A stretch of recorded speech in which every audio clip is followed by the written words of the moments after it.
finally got involved in the FFA as I came into the 9th and 10th grade and started showing livestock, especially cattle, but also sheep, and enjoyed it throughout my high school career and was convinced that I was going to be a veterinarian.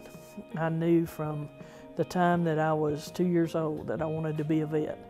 And the Lord just started working with me over that time when I went to college. And just everything that I was doing was preparing me for what He really called me for, which was this. She's really supportive. I know that I can call or text her any time of the day, and she's there to support me, give me great advice. As an advisor, she's always, there for our FFA chapter, for our officer team in general. Her and my mom actually grew up together. They went through school together, and so her and my mom were friends even before I was born. And so she's been with me ever since I was really little to now, and I think that's wonderful that we built that relationship when I was younger, and it's just grown through the years.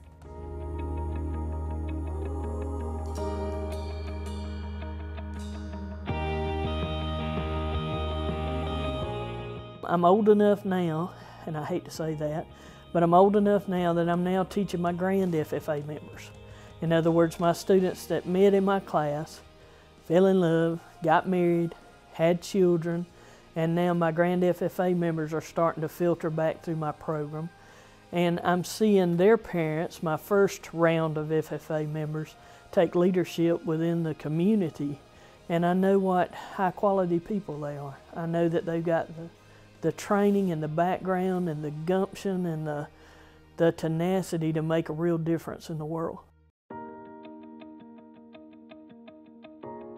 I was one of the kids that back in high school hated high school, and I swore that I was not ever going to step back foot in a high school, and that when I got a job, it would not have homework. That when I got through, I would go home. And God made, He has a great sense of humor. So where did I end up? Back in high school. And I don't want them to have the same experience that I had. I want them to take high school and just make the most of it.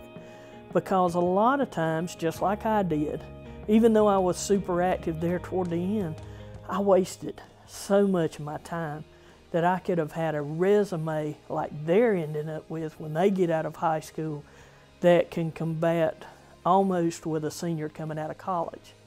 And so that's the kind of ag teacher that I want to be. That's the kind of influence I want to be on them. Each one of us that are ag teachers here within this county have our own expertise. And so what's nice is we all kind of blend together to make a good ag department. And so a student can come through and they can specialize in whatever it is that they like to do. And so I love that part of agriculture, but I also was born to be a teacher.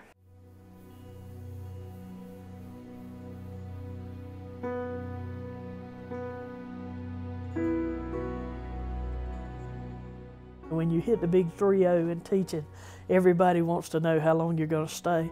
I have no plans. I will tell you that right now, if my health and my father's health is good, then I still enjoy it too much.